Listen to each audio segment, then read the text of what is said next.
Needlepoint, the record collector podcast with Paul Lester and Daryl Easlea. Hi, I'm Paul Lester, editor of Record Collector, Britain's oldest and longest enduring music monthly. And I'm Daryl Easlea, writer for Record Collector and the editor of Record Collector's Rare Record Price Guide. This is our new podcast, Needlepoint, where we look at rock's rich tapestry, as Julie Burchill once called it, through the prism of the latest issue of our magazine. And what we do is we take it something like a record. We have a nice side one, which is the main feature. It's a bit of a magnum opus. And then we have other tracks and possibly even a cheeky bonus single or some added content added in. Indeed. And at this particular point, at this juncture, we'd ordinarily turn to our cover story, which is of the Ramones. But before we do that, we have to talk about the massive events of the last 10 days or so, the sad deaths of Sly Stone and Brian Wilson. Which Absolutely. Has meant lots but the Record Collector, we've had to redo the front cover for the next issue to accommodate this pretty landmark event. You know, there aren't that many of that generation left, and you do want to mark it in a special way whenever it does happen. Definitely, and I think, you know, two titans really, and that's separately. You know, people might think they're in completely different sort of zones, but actually, I think they both did for their respective genres the same thing, which was simply revolutionise it. And I think, you know, pop stars and people talking about pop stars sometimes do overstress significance of people, but I think here it's almost impossible to overstress how important they were.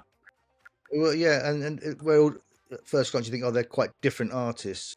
Actually, there are more similarities than differences. You know, well, not just that they were born roughly around the same time. I think Brian in 42, Sly in 43. Obviously, they died in the same week, but they both used a studio as an instrument. Could you fairly say that? They certainly advanced what you could achieve in a recording studio, and there was a sort of a narrative arc to their recording careers. They started making joyous, upbeat, euphoric pop music, and then the music got more melancholy and or darker as they allowed themselves to explore the messier side of the human psyche. And they were damaged. Yeah. And they were tormented, but they still strove to achieve genius music. Well, I think both burnt very brightly, very quickly, and both burnt out very, very quickly as well. And when you look at it, both of their collective, you know, real pioneering moments were 5 to 6 years as the 60s became the 70s. And then Sly sort of disappeared away into his various addictions and whatever, where Brian did that, but then Brian reappeared as the sort of the song and dance man for the age, and everyone got a chance to see him perform Pet Sounds. Well, yeah, there were several attempts to do to stage a return. Brian is back was the phrase, wasn't it, in the 70s, and around the album, the 1976 album, 15 Big Ones. There was a big to do about his grand return. He didn't quite manage it on that album because that was one of the weaker ones that he made. But there was a lot of goodwill towards Brian, and always, yeah, for some of that magnitude of a reputation so massive, he effectively did bow out. He bowed out the first time in '64, didn't he? After he had a nervous breakdown on an aeroplane, and he just didn't want to tour anymore. And they drafted in, was it Bruce Johnston and/or Glenn Campbell? Yeah, exactly so. Then he did what the Beatles did, where he became a studio outfit. You know, that was where he did all his work. He wasn't really about the live performance, but effectively it all ended after Pet Sounds. But there were great attempts at returning to the sort of the halcyon days of Pet Sounds, but by doing completely different stuff. And I have to say that is a little French album, rather. Copying the Beatles template there, the Yellow album, which but I just love, I have to say, and I'll say it here, and please, I know I'll be excommunicated by many of our readers, but I don't actually like Pet Sounds that much. I love what it stands for. Yeah, no, I think I prefer Sunflower and Surf's Up and all the albums. Actually, to be in many ways, I prefer the stuff that Brian didn't work on. I like the Dennis and the Carl. Oh, I like Dennis and Carl. The Mike Love and the Al Jardine stuff. But I have to say, I saw him live doing Pet Sounds, and it was brilliant. The first half, I'm sure many of our viewers did the same, where the first half was like things like Sail on Sailor, Blondie Chaplin, what a song. I mean, obviously Brian wrote it, so, his fingers were still on all of the recordings in some form or other. Then Pet Sounds came out, and I went outside for a beer. Apart from, obviously God only knows, etc. What a number. And then came back for the surfing stuff. And honestly, I just think this is so exciting. It's almost like, Beatlemania. It's just like listening to the first three Beatles albums and nothing else. It is just like a rocket in a bottle. And, if you haven't listened to it for a while, just put on Surfing Safari and then Little Juice Coupe and Surf the Girl. And you just sort of like think, wouldn't it have been, amazing if the world had just they'd just stayed like that?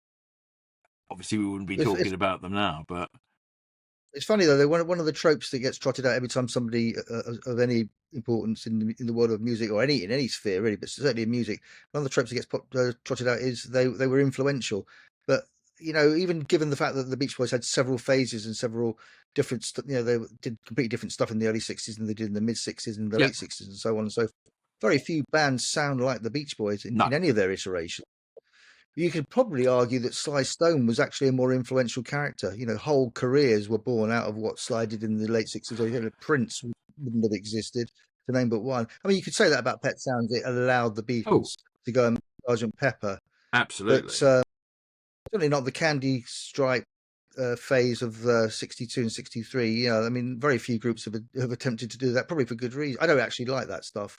Right. I like the you alluded to Surfer Girl. I like the melancholy moonlit ones, in my room and I mean, I like them, but I admire them. I always think those things where it's music to admire, but what actually lifts your soul, and and that's the brilliant thing about pop music, and especially the brilliant thing about Record Collector.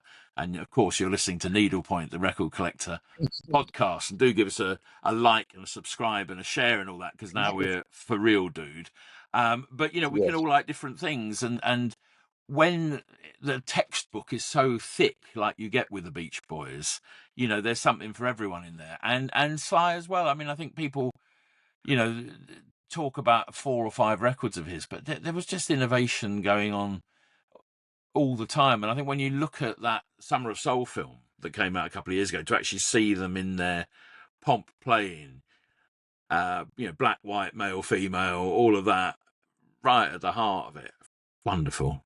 For me, the incredible thing about Sly Stone was what he managed to do with "There's a Riot Going On." Getting that out and into the. Did he get to number one? In US, I think, yeah.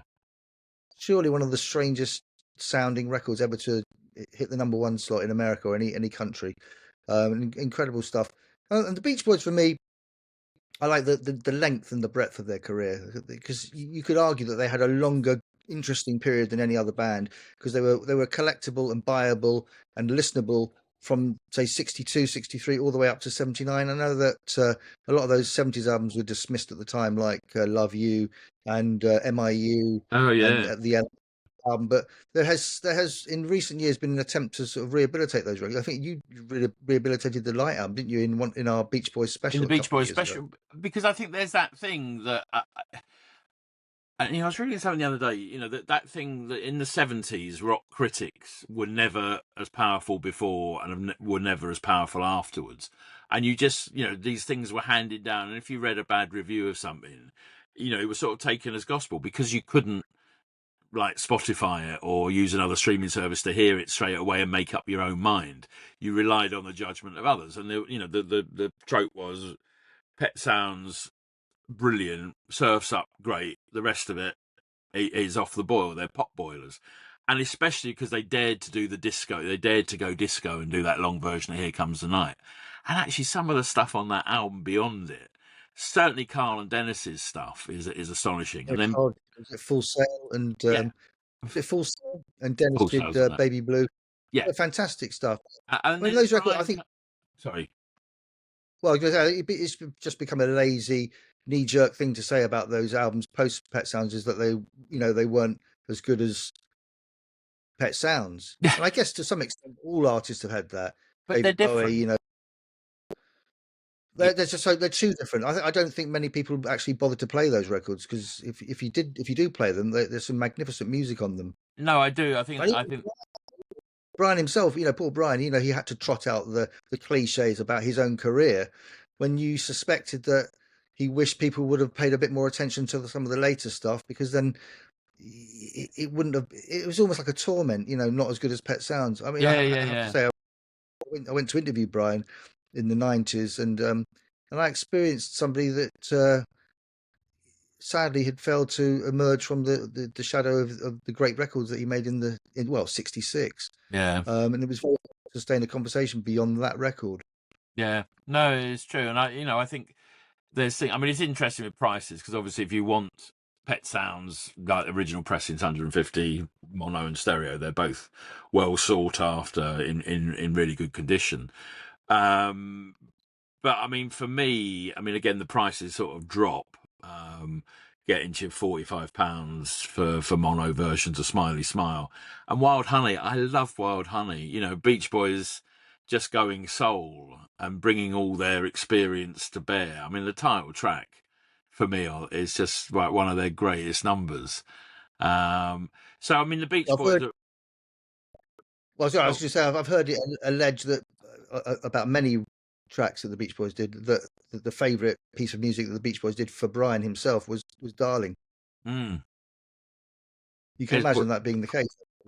Well, then again, I've heard it said of both Friends and Wild Honey, not Wild Honey, Friends and Smiley Smile, that they both used to get played in mental asylums or sanatoriums, because the music had an ameliorating effect on the inhabitants of said organisations. I don't know if it's true. Anybody out there can verify. Please put a note in the comments below and tell us if that is true, or Paul is just completely making it up. But it sounds entirely possible. It is, yeah, possible. Yeah, I think the interesting thing about the Beach Boys, one of the interesting things, is that they all seem to learn from Brian himself how to do what he did. Yeah. Not suggesting that they were, as creative and as brilliant as he was, but certainly Bruce Johnston did his own thing. Deirdre and Tears in the Morning. There were great songs. Yeah, and I Write the Songs. Is incredible piece of work. And Disney Girls, of course. He had his moments. He co-wrote a great song for the Sunflower album in 1970 called "All I Want to Do," which begat a slew of groups making a sort of a music that the phrase "chill wave" was coined to describe the sort of music. There's a sort of a pitchfork born genre of music that very briefly had a moment in the sun, no pun intended. But there's something. People say timeless. Timeless is a word bandied around just as often by us. Often by us. But those records that they made in the 60s and 70s can be played very easily today without them sounding dated. They sound out of time. Oh yeah, I completely agree. I think it's absolutely fascinating. Do have a look at our next issue, which we look at a tribute to both Sly. We have Chris Needs writing about Sly. Lois Wilson has done a fabulous discography. And then Bob Stanley has written about Brian. And I've edited down John Coleman's autobiography, discography he did for the Beach Boys special, which Jason Draper edited, which is amazing. It's still available, recordcollectormag.com. Have a look at the Beach Boys special. Some brilliant writing on the album, and a fascinating career that Brian had, and well documented, but lots of interesting facts to be had there. So that is the big news. That is the hold the front page. But do you know what I'm literally going to do now, Paul? I'm holding the front page of... Yeah, for listeners who don't have the visual, the exciting visual of us sitting in our respective front rooms or wherever. Where are you? Are you in my a office shed? there? My shed? How dare you? I'm in my lounge, and I have to. I don't know if I've ever pointed this out, and I got told off for doing this. So I'm Here just comes telling the Rungren moment. only to people that have audio on its own without any of the visuals. There is a vinyl derived portrait of Todd Rundgren circa 1974 on my wall. It's all made out of vinyl. I Who think it's made that for you, just out of interest? a local artist. I can't remember his name, but my wife got it for my birthday about 10 years ago. He did the usual Marilyn Monroe's and the Elvis Oh, Presley, yeah. usual iconography. And we went in and said, have you got any of Todd Rundgren? Surprisingly, he said, no, I don't, but I could do one. So it's How lovely. based on the 74 double album Of Magnum course. Opus. And just out of interest, because I know our listeners are obsessed with and viewers are obsessed with your Todd Rundgren obsession, have you got tickets for the Palladium? I've been told that they're looking into it, but I've also been told in no uncertain terms by my wife that I have to take my daughter to meet the great Todd. The last time he was over here, I think he was also at Hammersmith in London. I took my wife and my then 21-year-old son to meet him. Did they want to go? Well, yeah, they did. Yeah, I mean, my son makes music and he's a massive Todd Rundgren fan, and my daughter loves the Todd picture on the wall, and we've acquired a cat. And guess what the cat's called? Todd. I've told Todd Rundgren all of this, and he looks at me like, Yeah, I bet very he did. trepidation. The backing away. restraining order is coming up. Interesting, because I interviewed him for the magazine. I think, oh, that's right, it was during the lockdown, and he was doing a concert. And he's been on this very Zoom, and he came up on it, and he just looked behind me and went, "Oh, you're a collector." And that was his opening line to me. I went, "Oh, well, yes, I am, actually." He's Anyway. definitely I was just sorry. All I was going to say was that Todd is definitely a bright man, to the extent that he's done. He did a version of "Good Vibrations" on his Faithful album from 1976. We did a whole side of cover versions that were note for note replicas, and it's quite an extraordinary thing. When I was first played it as a child, I say as an early teenager, my cousin Michael Sefton, who you know actually from Southend, Big Mickey Sefton. he said, "Who do you think this is?" I said, "Well, it's the Beach Boys, obviously." "Ooh, no, it's not." And it was Todd Rundgren. But I can just imagine him saying, "Oh, no, it's not." Esoteric referencing. Esoteric Mrs. Ahoy. Esoteric referencing isn't that one of Todd's concept albums? Anyway, you've managed to digress and get Todd in there. We're talking here about this fabulous new issue of Record Collector that's out now with the Ramones. Gabba, gabba, gabba. Hey, hey, hey. I know they didn't say it like that. Yeah. Hey, ho, let's go. Tell us about it. Well, it's 5 decades from their emergence, really. I mean, they emerged really. The pivotal moment for me was probably March. I think it was March 1976. Nick Kent's review in the NME of the debut album, which was a whole page devoted to the review, and no one had ever heard of them up to that point. And I think that lit the blue touch paper, and that was the moment where punk arrived in the UK with a little help from the Pistols. But we've gone back to that moment, and we've blown up their 1975 to 1976. We've zeroed in on that. Yeah. Well, Chris Needs of Our Parish, who was very much there at the time. He was writing for Zigzag magazine, and he went two quite legendary gigs, July 4th and 5th at Dingwalls in the Roundhouse in Camden, and Chris was there. He met them, he interviewed them backstage. And I think it was one of those gigs where many bands either were already formed or formed as a result of. I mean, the Stranglers were there, and they were already doing the rounds. Obviously. Oh yeah. I don't know what state or how advanced the Clash were by that time. Obviously, their album didn't come out till the following year, March '77. Yeah, no, I think. But anyway, it's one of those galvanizing. Still London SS around that, even if it was that. But anyway, we've got Chris Needs interviewing many people from the period, as well as Joey Ramone's brother Mickey, who's supplied us with some great pre-fame images of the band. Yes. But Chris has interviewed Chris Stein of Blondie. Yeah. Wayne County. Who's the chap that produced all of the debut albums of that year? Tommy Erdeline. Never say his name.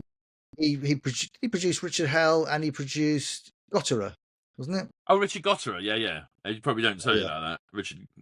But yeah, Craig Leon. It's Craig Leon, not Richard Gotterer. Leon, that's right. What am I talking about? There we are. We've run through probably 3 of the New York producers from that time. Ed Stadium, of course, he was another one. Edge grazing. John I'm looking. Tokes Patoka, he was later. It does. It looks fabulous. There's some great photography, and It's a lovely thing, and John Coleman's done a fabulous complete Ramones discography, and you'll find on the Record Collector website we've got top 10 rarities on there, which I pulled out from there, and it's amazing. I was at Amiga's auction back in February when Blitzkrieg Bop, the first single, which came out in June 1976 in the UK, went for 500 quid. And again, that's a very inflated auction price when you're in the heat at the moment. But I mean, a copy would cost you somewhere between 300 and 500, and it's a 7-inch single of a track that's widely available and known for everyone from the advert for the Hey Ho Let's Go, and of course called The Blitzkrieg Bop on the sleeve, with Havana Affair on the backside of it. it's Ramones, isn't it? It's not the Ramones. Ramones, yeah. But I mean, people do call them the Ramones, but it is Ramones. And I mean, what's interesting, that single came out 4 months before New Rose and 5 months before Anarchy in the UK. So I think it really can lay claim to being one of the first punk sounds as we know it. That's right. Yeah, New Rose is the one that's usually trotted out as the one that started it all. Yeah. Although I like to say Peter Hamill's Ricky Nadir's Big Chance is the track that started it all. Discuss. But no, it's fascinating because I think I love the fact that they had Beatles haircuts and they were named after Paul McCartney's pseudonym. So they were taking it right back to source, but just doing it incredibly fast. Which is weird because, punk was all about the year zero and, no more Beatles, Stones, and Dylan in 1977 or whatever the phrase was. But was that right? Or was it no more Elvis, Beatles? Or Elvis, yeah. no more. Yeah, very much. We know about pop, we don't like. We don't like people from the past. Is effectively what they were saying. Yeah, I remember there was a great piece that Julie Birchall and Tony Parsons wrote for the NME around that time, and it was called "Take This God and Stuff Him." That was it, very much. Yeah. Towards anything, but your Ramones. It's worth reminding ourselves that actually a lot of the key bands, and Ramones are a key punk band, were about lionizing the past. They were into the girl groups and I guess the Beach Boys, 60s pop, as well as sort of more dark, high energy or grungy and dirty and rocky stuff. Well, I think, you just look at the Pistols' early covers, Stepping Stone, the Monkees, What Are You Going to Do About It, the Small Faces. They went back. I mean, what it was an editing out of how bloated it had all become with, the sidelong epics and all of that malarkey. Treaties. It's funny you should say that. Well, sorry. We're so excited to be here. We're talking over each other, willy nilly. Mr. Nilly, meet Mr. Willy. But Willy Nilly was in that was in our pub rock issue. Sorry.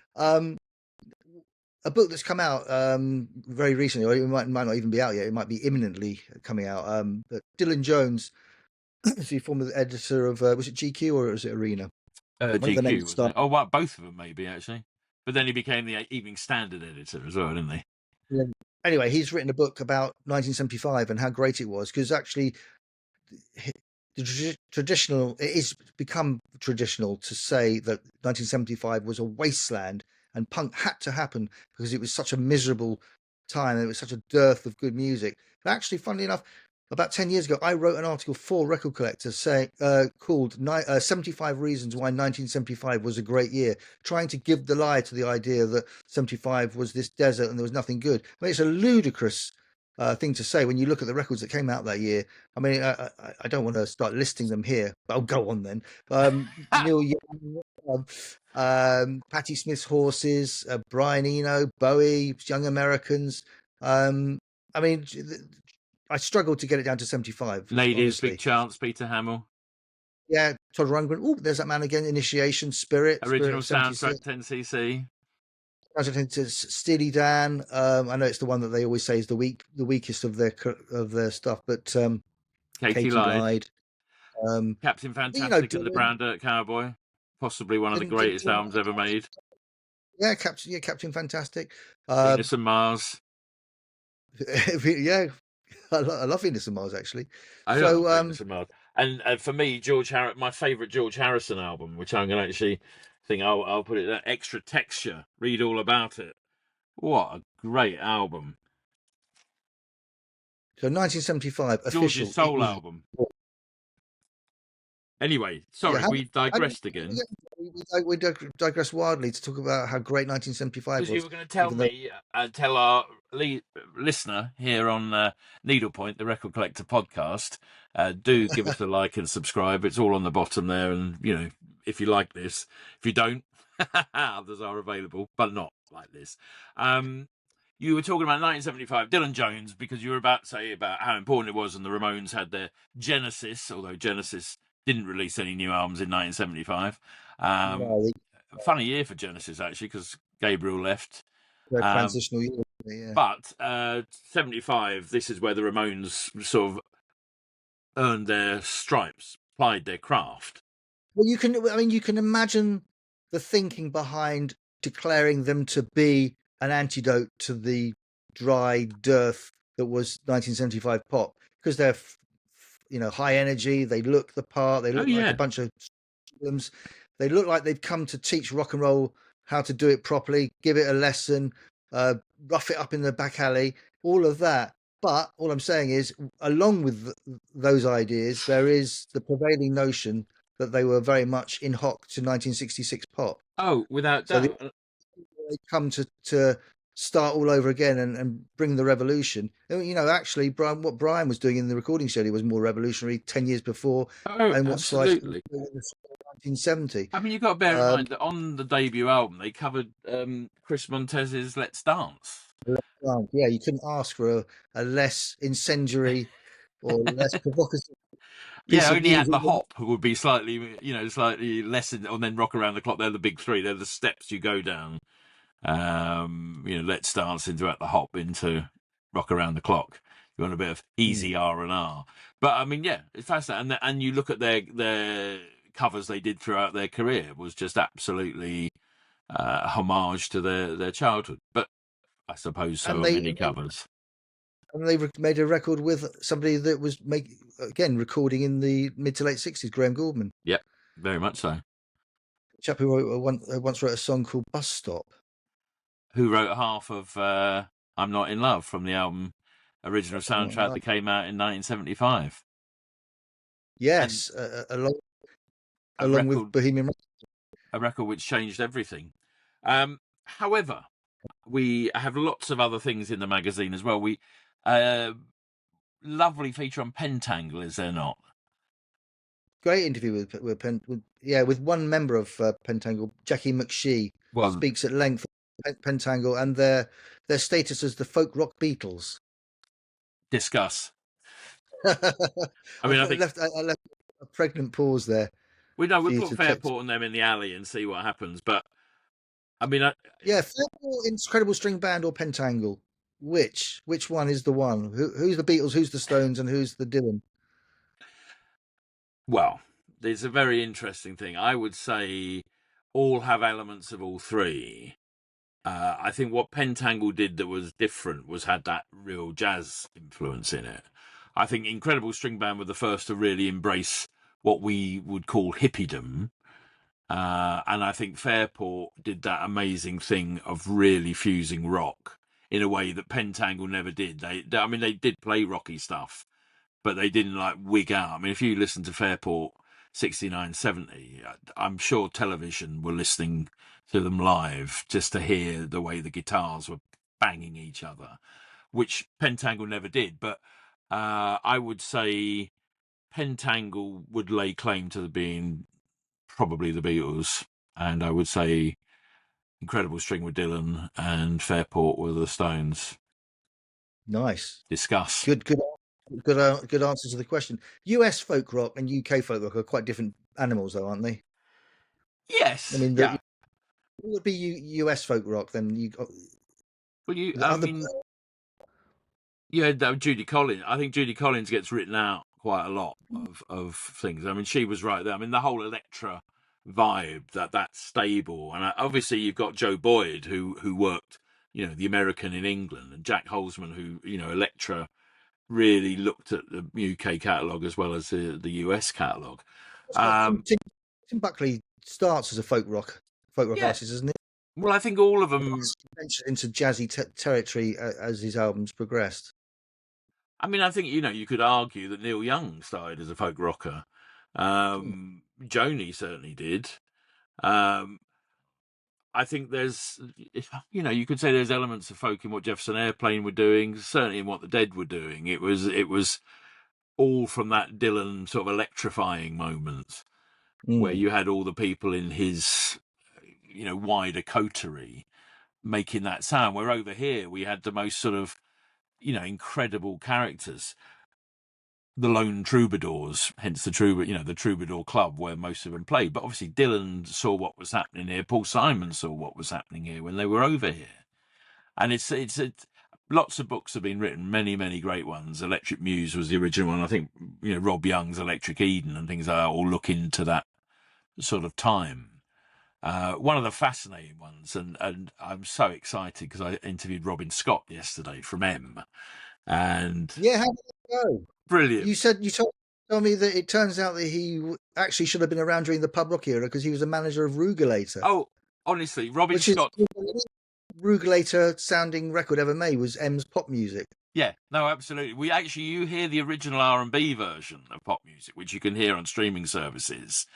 It isn't actually a million miles away from Rugulator. But fascinating because he came up through those clubs as well. He was part of the troubadour scene. He worked with a guy called Keith Christmas was around. Sandy Roberton was a producer of all of those things. And he did an album in 1969 called The Woman from the Warm Grass. And it's not to be confused with Sandy Robertson, who sadly left us not long ago. As did Sandy Roberton as well. Yeah, sounds right. So again, that folk scene. I mean, he was at college with Malcolm McLaren and he wrote jingles for telly, and read about it in the next edition of Record Collector, not the one we're working on now, the one after. But anyway. This is a great issue. People have been getting in touch with me to say, great issue, a great breadth of content. Yes. People have been using phrases like that because we've got not just Ramones, not just Pentangle. We also got Slim Whitman. Yes, a character who gets very little. He was a pretty significant character who had the longest ever number one up until what was it, Bryan Adams or Meat? Yeah, well, him and Frankie Lane vied for an hour. But yes, and what lest we forget, when there was that country music revival in Britain in the mid-70s, where you had Tammy Wynette as number one and Dolly coming over with Jolene, and horribly homemade records like J.J. Barry's No Charge. Yeah, with Vicky Brown, I think, doing the backing vocal on it. If I'm wrong, please tell me. But yeah, there was that country thing, Billy Joe Spears and Crystal Gale came through a bit later. But they reissued, United Artists did a Slim Whitman Greatest Hits in 1975. It's that year again. And I think it was number one. It was huge. Slim Whitman was everywhere. And he would come over and do his tours. So I thought it was fascinating, the feature. And really, I mean, he's not collectible in the sense that, Joe Henderson, who we've also got in the magazine, is collectible, or Elliott Smith, who's in the magazine. But Jack Watkins, our writer, has a marvellous, he really gets into those sort of the pre-rock characters, pre-rock artists, and non-rock. Yeah, he's actually just written a feature on a chap called Bill Haley for us. And I haven't seen an article on Bill Haley in a mainstream British rock magazine or music magazine for whatever, maybe. Well, I think Record Collector did a few in the day, but I mean, yeah, you're right. And I mean, again, another cat written out for a variety of reasons, but he was how most British rockers got their first real taste. Certainly the first one to come here. You see the slashed seats from the Blackboard Jungle and all that. That's right. There's another. The word of today is trope, but one of the tropes that people used to trot out was that rock and roll like Bill Haley was not very collectible anymore. It had its day, but the likes of Elvis and that whole generation is that just is that Well, forced? again, there's things that always will buck a trend. I think there's some of the later 78s when fewer were made of the artists. I mean, most people go, "Oh, I've got a Bill Haley, 78," and it's like, yeah, so did many other people at the time. But good mint sort of later on. Billy Fury is a good example of something there. But no, I mean, it's true. The prices are falling because the demand is ebbing, because sadly a lot of the people that really collected that stuff are leaving us. But then all it takes is someone, if one of your latest chill wave artists come out and says Rock Around the Clock is one of the greatest records ever made, then we know how the market gets stimulated by things like that. TikTok, all you need is someone to start putting TikTok "See You Later Alligators" together, and suddenly it could blow up. You could imagine people with toy alligators sort of in weird places, and suddenly rock and roll's hip again. So it's fascinating, the sort of the fluidity of it all. And I think where things used to be quite fixed, this is this market, this is this market, it's all these different sources that excite and tickle the market, dear. Tickle Well, the talking of market. which, are we going to see an uptick in the fortunes, the collectability fortunes of Sly and Brian over the next few months? There Are isn't people an going ever. to, well, even because the 70s ones famously sold niche, that I don't know where, posthumously or no, latterly, whether they've started to sell as they've been reissued more, like the Sunflowers and the Surfs Up in the Holland, to the Carl and the Passion, So Tough, and the Love Yous go rehabilitated critically, but have they started to acquire greater value? It all depends. I mean, I think it's going to be a long time before 15 big ones starts getting sort of top cash. But again, that said, where they were maybe a fiver, they're now sort of 10, 15, good quality stuff. I mean, if you look at Holland with the single in it and everything, that's 30 quid. What a great album. Friends, I mean, that's before, but Friends is 40. I mean, there was a lovely picture disc of the Light album, because that was the year of the picture disc, and that'll be about 20 quid. You're not going to be able to retire on it, but it's healthy. And Sly is fascinating because certain albums, Fresh, one of the greatest albums ever made, Riot going Mm. on, what an incredible thing. We return to it again. They hold their prices really well, and they will only rise because they've got sort of classic tracks on it. If you want me to stay on that one, see Family Affair on the other one, the and more. Thank you for talking to me, Africa. Oh. So they are the You could ones. They're join. like the leaders at 30, 40 quid. Okay. Whereas some of those, I mean, obviously the Warner ones that came at the late 70s are still like about a five or a tenner. But again, the condition of those early ones, because we didn't have, like, Life didn't come out here. It was called Milady, and A Whole New Thing didn't come out until 1970. So it's interesting because when things get reissued, they're often, it's like in America, the Beatles are reissued to the UK specification initially. I mean, the other ones have come out now, but they didn't know it like that. And when all the CDs are reissued of Sly, it was a bit like, oh, I've never really seen Life before. What is it? But it's, it's my lady. So Mm. all 20, 30 quid albums, and beautiful. Well, hopefully their reputations will be improved. Those post-Riot albums like Small Talk and Heard You Miss Me. I know there's a small coterie of admirers for those records. I think Tim Burgess of the Charlatans is a big fan of the post-Fresh Sly albums. Actually, we're talking about the differences and similarities between Brian and Sly. It occurred to me as you were saying there, talking about There's a Riot Going On. You could probably join the dots between There's a Riot Going On and Beach Boys Love You, the 1977 Beach Boys album, which is sometimes seen now as the first ever Brian solo album. It Yes. was a lot of it really was made with him, and it's almost like a prototype synth pop record. Yeah. Um, Yep. and, No, and there's a riot going on because that's the first use, isn't it, commercially, of a drum machine. And a lot of the instrumentation is done by Sly himself in the studio. So you've got these solipsist studio maniacs working in their own respective eras, actually doing very similar stuff. I think that's the name of this episode, Solipsis Studio Maniacs. From us, we don't go out of our studio. So, Paul, tell me, I'm conscious of time and I know how much our viewers and listeners enjoy what we do in our life. Don't forget to have a click and do all that stuff, you know. What have you been doing since we last spoke? What has tickled your fancy? Well, I haven't been to many gigs, I have to say, and I feel bad about that. I've been to, I went to one of our staff's or one of our freelancers' birthday parties, and that was sort of like going to a gig because there were lots of journalists propping up the bar. Um, but I've largely been working on a rock magazine called Record Collector. Not just not but just we rock. have I don't think you'll find not all just rock, genres, absolutely. all styles served here. Which explains the presence of Joe Henderson in this issue, Slim Whitman, and so on and so forth. Actually, there's an interesting article on if you like Black Sabbath, who are on their way back as we speak.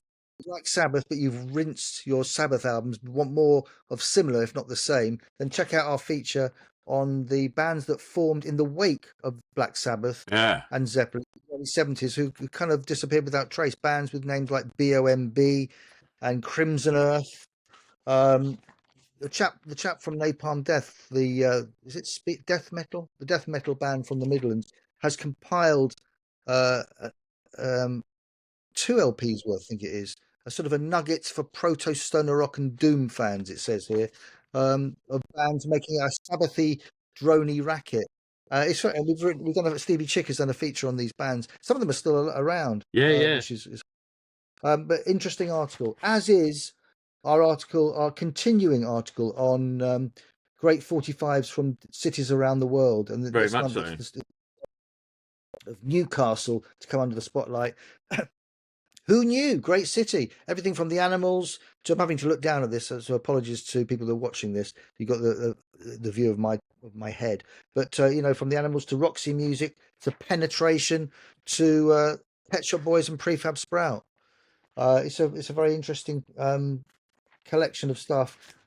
It's a great issue, and it coincides with what's the bookazine that's out at the moment. The bookazine at the moment is we've got several. We've got the Oasis A to Z because they're quite popular. Oasis. They're out and about on the scene, and marvelous. Welcome Jordan Bassett to the family to do his first bookazine of the Rolling Stones, the 60s. We've demarcated Stones 62 to 69, I think it is, and then the next volume will be around in a couple of months, 1970 to, I don't know what the cutoff point was. I thought we brought it up to date, really. Present. We could probably have done a third volume actually, and ended the 70s one at Some Girls, and then picked up the story with Emotional Rescue in 1980. Yes, and brought to the present moment. Not many bands you could devote a 2 or 3 volume series of bookazines to. The Beach Boys would be one. Yeah, Beatles. The Beatles would be another. Dylan, but not many. No, that's obviously very true. Peter Hamill, of course, you could. I'm still waiting for the first one. I do mention it, viewers, at every meeting we have about them. So if you would like a Peter Hamill Van de Graaf one, the badge of quality. Where is it? That's his logo, by the way, fans. Would you do a separate Van de Graaf and then and a Hamill? No, you do them together. You do them together because there's not. I mean, again, it's one of those things. There's not a lot out there on it, and I hope we haven't given anyone else an idea. Just ask me quickly before we go what I did this month. Daryl, I've got to ask you. I moved to ask you, what have you been up to lately? Well, fascinating you should ask that, Paul, because following on from the Southend 45s we did, I've been to the marvellous opening of the Scene by the Sea exhibition at the Beecroft Gallery in Southend. And if I'd been more prepared, I'd have brought the map in here. But Will Birch and Cosmo Vinyl and Jules Balmer put a map together of all the venues in Southend, a scene that celebrates itself quite often, but why not? But what I must say, and this really was, I may never do this again. I had a once-in-a-lifetime moment. That wasn't seeing Jerry Harrison and Adrian Belew, which I did, and a marvellous version of Once in a Lifetime they played. But I went to the naming of the Wilko Johnson train. on Southend Central platform in the shadow of the railway pub, which sadly is now closed, but has Wilko Johnson as the pub sign. And I'll be writing about this on the newsletter and everything, but the Wilko Johnson train, a C2C reconditioned 1990s train, all souped up nicely, with there's the plate on it, Wilko Johnson, he did it right. And with his birth years there. And it was beautiful. His son, Simon, opened the plaque. And then the play, which is on in London next month, Wilko, which has been around a bit, they performed a version of Route 66 adapted for the London Tilbury and Southend line as it used to be. And it was brilliant. Sparko, the bass player of the Feelgoods, was there, Will Birch, Southend royalty knocking around. And then we all got on the train and had a free ride to London. Should we want it, I had to get off at Lee and C because I had to come back and help edit a magazine. But it was quite a moment, and they performed the song on the platform in Southend, in the lobby on the train, and then finally Fenchurch Street. And after Southend, members of the public were getting in, and they walked into a carriage full of old people in drapes and and ladies with 40 rolls and all the Southend demi-monde with a band playing. You don't have that very often. So I'll put a picture up. You should. And it's great that you have an opportunity to celebrate a moment like that. It's probably the kind of thing you would have thought about at school 30 or so years ago. Wouldn't it be great one day to and you're actually doing it, and that brings us back to Brian Wilson. And I do need to I kind of threw it away earlier on, but for me at that point in my life, I think I was in my 20s or early 30s, to get the opportunity to go to Brian Wilson's house, hang out for the day, go and visit Van Dyke Parks, who lived up the road, and then the next day drive up to Santa Monica to visit Bruce Johnston in his house. Just to spend hours and hours talk. I mean, obviously the conversation wasn't as fluid as it might have been with Brian, but still an amazing. And to see him jump up from the interview to sit at the piano and play snippets of classics and snippets of brand new material that he was then working on with Sean O'Hagan of the High Llamas. It was a great. It was a great thing. And obviously there were moments that were sort of purely daft and surreal, like he was banging on about wanting to buy a hamster. There are other sort of little moments where Rodney Bingenheimer, the legendary DJ, turned up at his house, and we all went down to Sunset Boulevard to see Brian inducted into the Hollywood Walk of Fame, do the hand thing with the cement. Bowman's, isn't it? Right, but then to meet Van Dyke, the man who coaxed Brian out of the sandpit and into the studio to do Surf's Up, incredible. People that were part of history. So fantastic to be able to do this job, and now to be able to talk to the listener out there about our enjoyment and our opportunity. And I hope you're enjoying our enjoyment, and I love the fact that you hobnobbed in LA with all those greats, and I went on Southend Station platform. But hey, there you go. That's the difference between you and me, baby. So it's been an absolute delight. We are from Record Collector. We'll sign off in a second. Please give us a like, a subscribe. Needlepoint will be back next month, where we will talk about the next issue in depth. And in the meanwhile, I'll say I'm Daryl Easlea. I'm Paul Lester. Thanks for listening, and hope to see you soon. Needlepoint, the Record Collector podcast with Paul Lester and Daryl Easlea.